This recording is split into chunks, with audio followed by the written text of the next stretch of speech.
Welcome. If you're a woman who has a sense that there's more out there for you, you're in the right place. I'm Whitney Baker, host of the Electric Ideas podcast. Somewhere along the line of work and kids, life carried on, but I lost track of my truth. I'm on a reflective journey, and that's what this podcast is all about. Each week, I interview a woman who is lighting her own path and offering others hope. Before our conversation ends, we'll share a reflective question for you to explore. Sometimes all we need is a jolt, a fresh idea, an aha moment that connects us to a sense of possibility. This, my friends, is what I call an electric idea.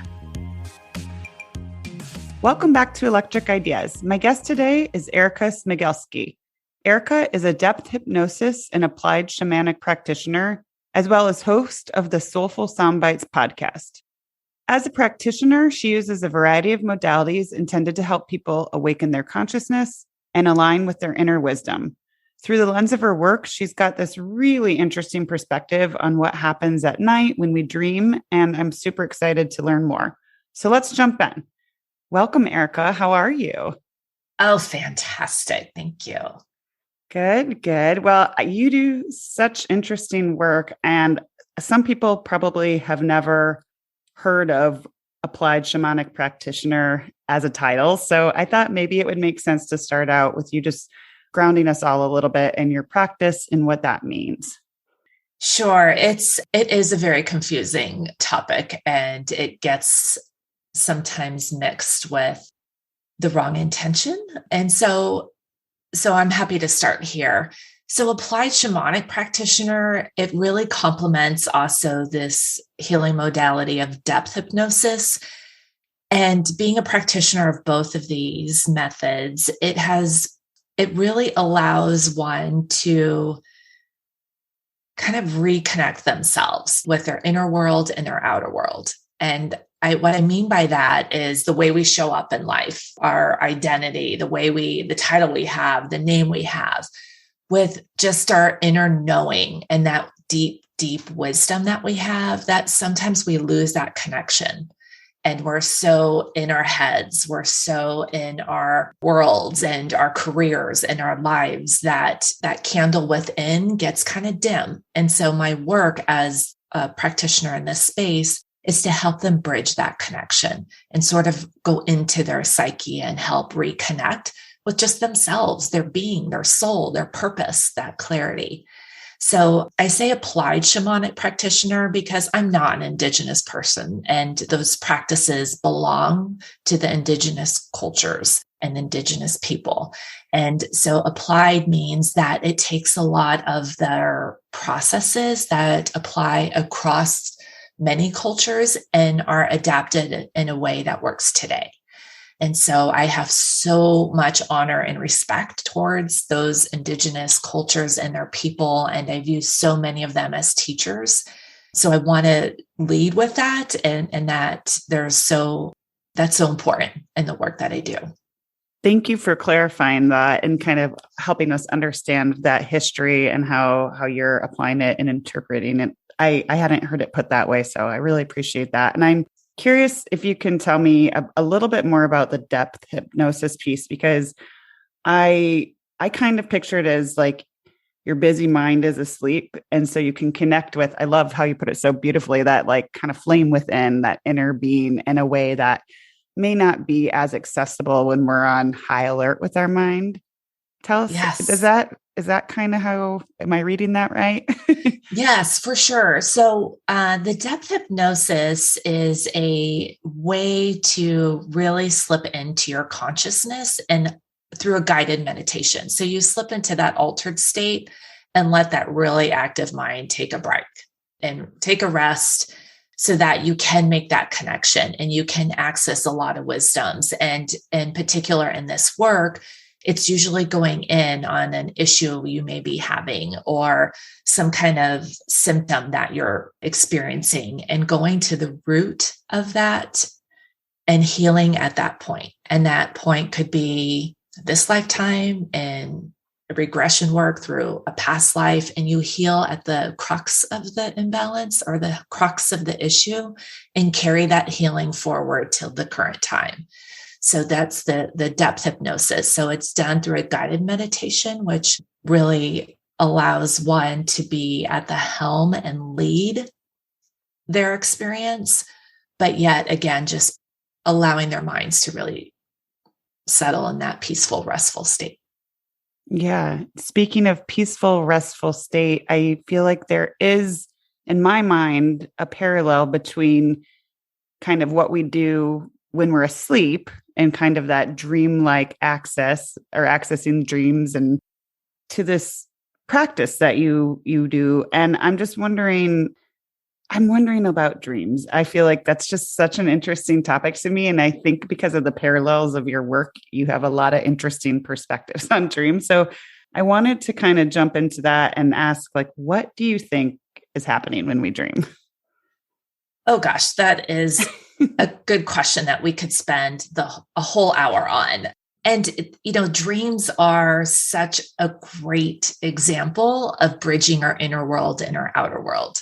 And it's also a really good entry place for someone stepping into this work of the healing modality that I hold for them. Because most people dreams are palatable, and most people can accept them and step into them without fear or without much hesitancy. And so what happens is this is a great example of where your mind's asleep and you're able to tap into other levels of consciousness or other parts of your being to access wisdom. And so it's just, I love how metaphoric it is of bridging your inner world and your outer world. So those that can remember their dreams, or even who can't remember their dreams, there's still an energetic exchange of info that really helps mold them and connect in a way to their inner knowing that their active mind gets in the way of. So dreams are just incredible ways to communicate with those unseen parts of yourself. And what about people who say, I never remember my dreams? Do you have any tools for something to do before bed or any way to kind of prime yourself to recollect better? Yes. Yeah. So many cultures don't put a lot of emphasis on dreams. And so you either dream or you don't. And that's acceptable and totally normal. That said, I would really want to emphasize that even if someone can't remember their dream, there's still so much information that's exchanged. And I'll expand on this for a minute. When we go into that sleep state, we sort of reconnect with other parts of our being that are in the absence of time and space, and they're in different lifetimes. And I'm going to go really far out there. So hang with me. I'll bring it back in and root this and ground this more.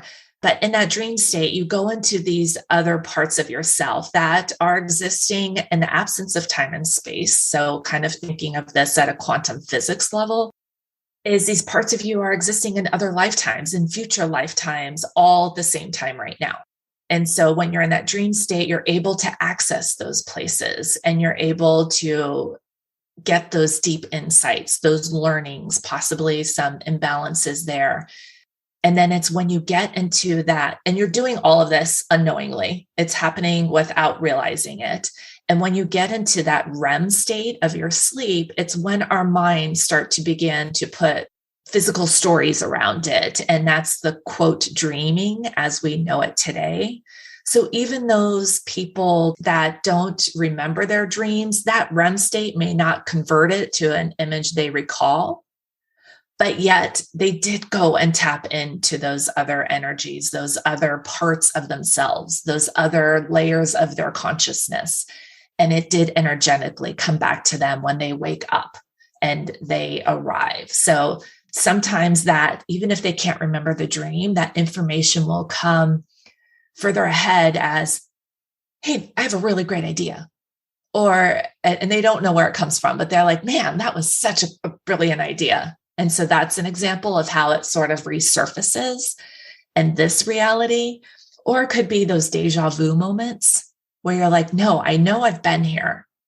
And that's another example of how it can come through, even for some people that don't remember their dreams. That's really interesting to me because I know it's like kind of a cliche to say sleep on it, but it's so true. I feel like I definitely am a proponent of just like making an intention sometimes before I go to sleep for my brain to, or my subconscious, whatever, something to work on a challenge or opportunity. And then sometimes in the morning, I just get like like that aha moment, but I didn't really think about, I like how you explained the correlation between like, sometimes you don't remember your dream, but that's how it's showing up.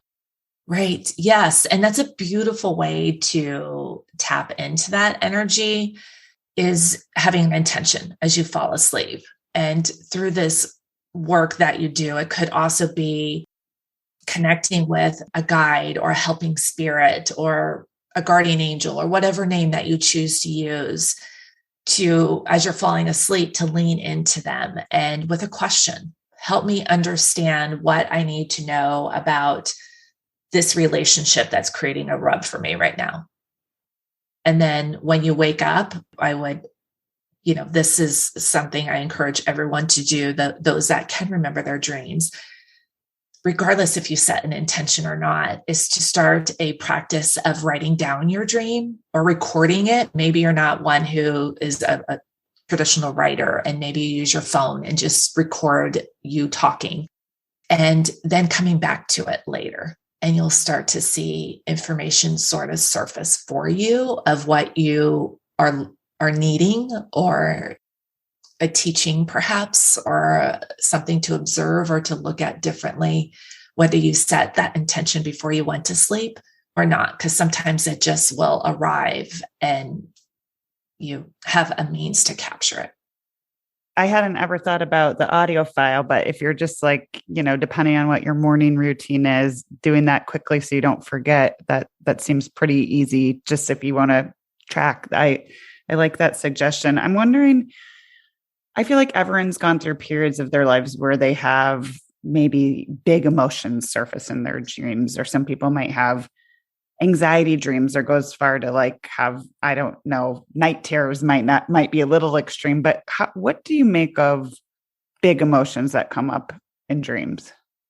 Those are the dreams you cannot ignore. They are so important for you to look at. And sometimes they're too hard to process in the moment. They could be so big that it feels overwhelming or scary or terrifying. And so in those instances, what I encourage you to do, and anyone who has that, is still capture it some way, somehow. And what I mean by that is, when you wake up, and whatever time it is, note whatever you can recall. So whether you're writing it down or you're recording it, write it without filters. Write it like no one's ever going to look at this, and write down everything you can remember. I say write, it could be voicing into a recorder. And do this before you get up to use the restroom. I know that sounds really silly, but I have found that as soon as you re-engage with your physical body, stuff starts to flee. And so using the restroom is a way that you're sort of re-engaging into this body. So capture everything, especially in those big dreams that have either, maybe it's not a dream, it's a nightmare, maybe it's a big, big emotion. And if it's so big, then wait till you can come back and look at your notes or re-listen to your notes, when you can hold it with compassion and curiosity and just see what comes up. And usually there's several ways to look at it. And one is, when that you can get to the heart of the feeling or the emotion that's coming through, is to then go back to, when is this another situation or that I've experienced that same emotion, that same feeling? And when going back to that, then it's unpacking that and looking at, what am I meant to learn? What is this showing me in that particular situation?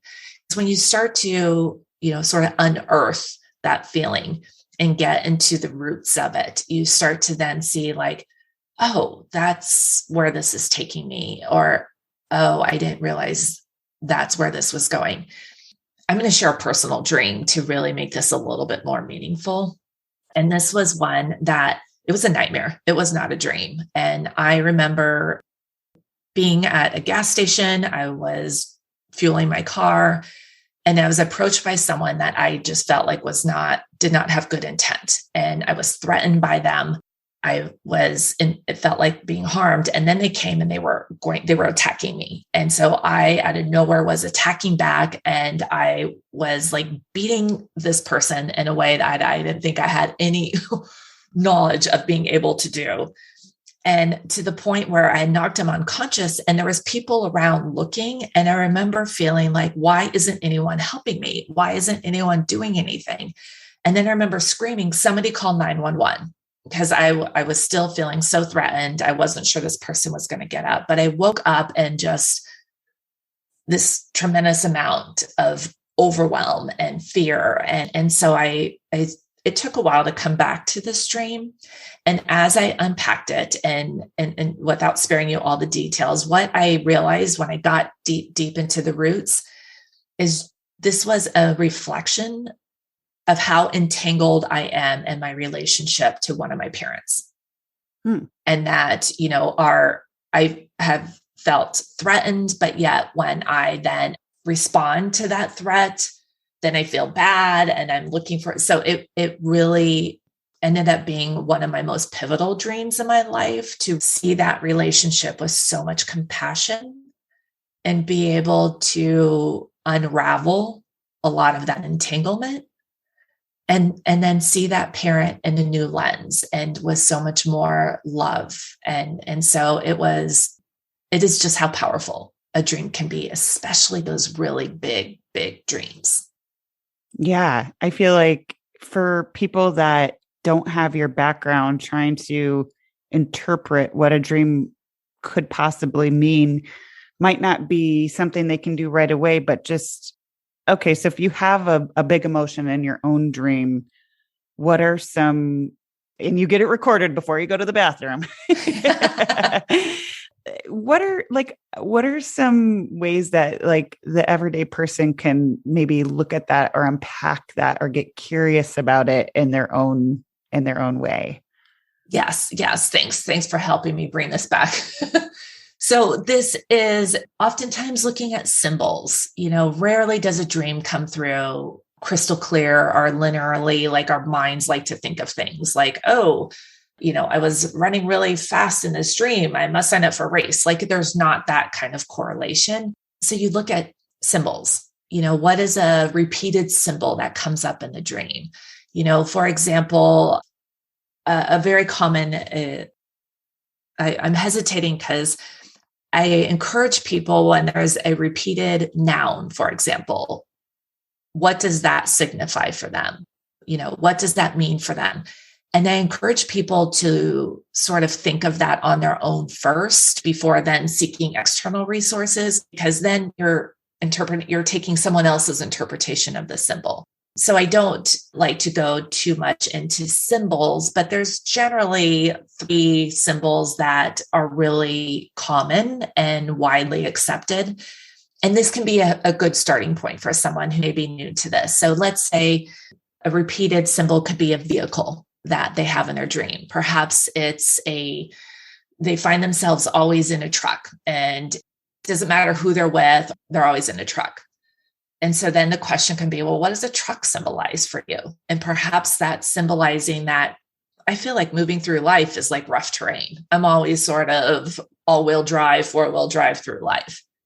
And that's really powerful, where, someone else, they could have a dream where that consistent noun could be a race car. And they might have, that could mean for them that they move through life quick. Like they're willing to, go at fast pace. They're willing to maneuver and change quickly. And that's really a reflection for them.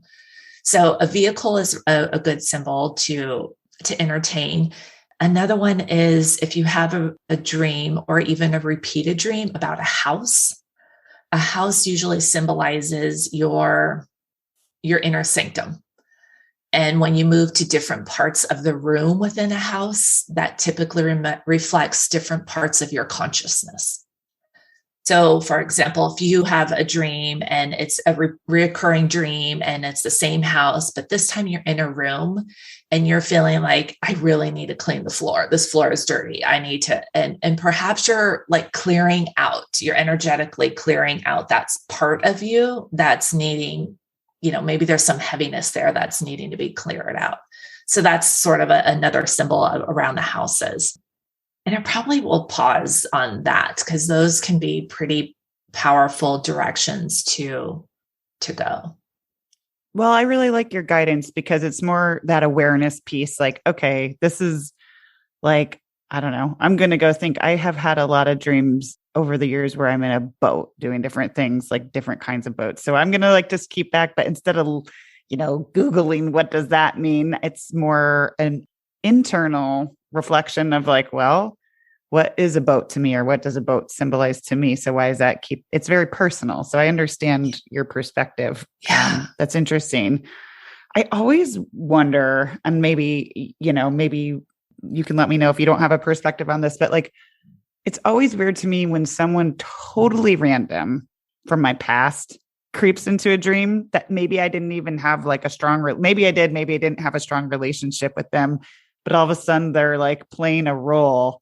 Do you have any ideas on that? I just think feels so random to wake up and be like, oh my gosh, why is that like high school person who I haven't talked to in decades popping up in my subconscious tonight, Yes. Dreams are like your own personal journal prompts. They really are ways for you to look inward, and they're free. But in the case of you have a dream about someone from high school or just any person in your past, whether I'm going to go down this path of any person that's still alive from your past. And this could be not the significance of that individual person, but perhaps what they reflected to you, or the energy they carried, or the relationship that you had with that person, or how that person made you feel when you were around them. And perhaps you carry that forward to, am I feeling that right now? Or do I need to be in that place of that feeling? Or is this going to help me in a particular relationship that I'm experiencing today? Is this insight helping me there? So having people that you've had in your past are little gifts of revisiting that moment and taking more than what's at face value, unintended. I like a good pun. So can it be when you see these people, I just am digesting that as you talk, like, can it be a reflection of something that maybe like, if you saw someone during your past that came into your dream, could it be a reflection of like maybe a you that you want to bring up more in your waking life, like, or a feeling you had with that person that maybe you need to invite more into your current waking life? Is that fair? Yes, 100%. It could be that person could be showing you the part that you're wanting now, or the part that you're needing now to move through this, or so. Yes, that is such a good example of how to interpret that. And, I would add too, sometimes when you dream about a person that is deceased, those are nice ways to revisit. Maybe they have a message to give you, or maybe it's similar to a live person, as how did that person make you feel when you were around them?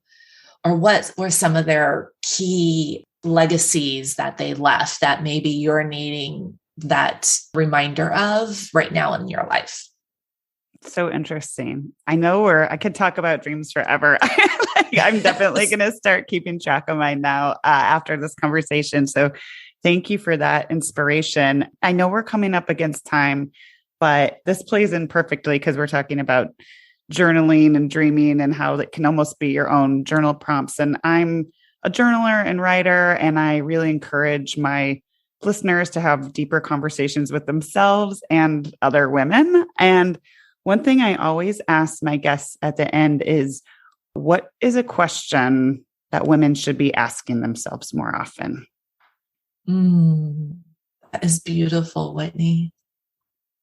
There's many. I think right now, especially as we're in this, I'll say this transformational era that we're stepping into. I've kind of viewed this whole pandemic as being a portal into really elevating in a way that as a collective we need to. And so it's a big deal. And in that moment, I feel like the questions that we need to be asking are, what do I need right now?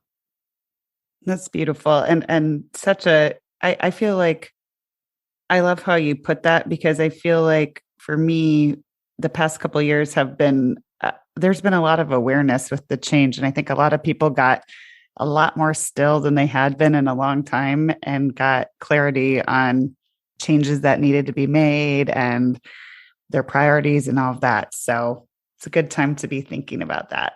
Yes. Yeah. And just checking in, our environment is changing around us, and we're, new structures and new paradigms are being built. And so it's just that constant taking a quick pulse. What am I needing right now? Love that.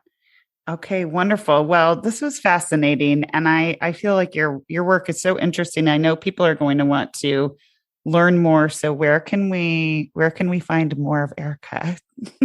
Oh, you're so sweet. Well, gosh, you can find me on Instagram. My handle is Spark Path, and I have a website as well that you can learn so much more about this work, including more about me, to see if this is something that you want to pursue yourself. And that website, sparkpathhealing.com, and invite you. And that's also a way that you could schedule time to just have a conversation and see, like, is this something that complements what I'm seeking and needing right now? And if not, I am happy to redirect you. There's so many healing modalities out there right now that for those seeking a shift and a change, there are so many people that are here and ready to catch you. Well, that's a wonderful invitation. Thank you so much. I'll make sure to capture that in the show notes as well. And it was a pleasure to talk to you. Thank you so much for being on the show. Oh, it's my honor. Thanks for having me. I'm so glad you joined me today. If you're looking for more, feel free to connect with me on Instagram at @WhitneyWoman. And if you enjoyed the show, I invite you to support me by leaving a review or sharing it with a friend. Hope you have an inspired day.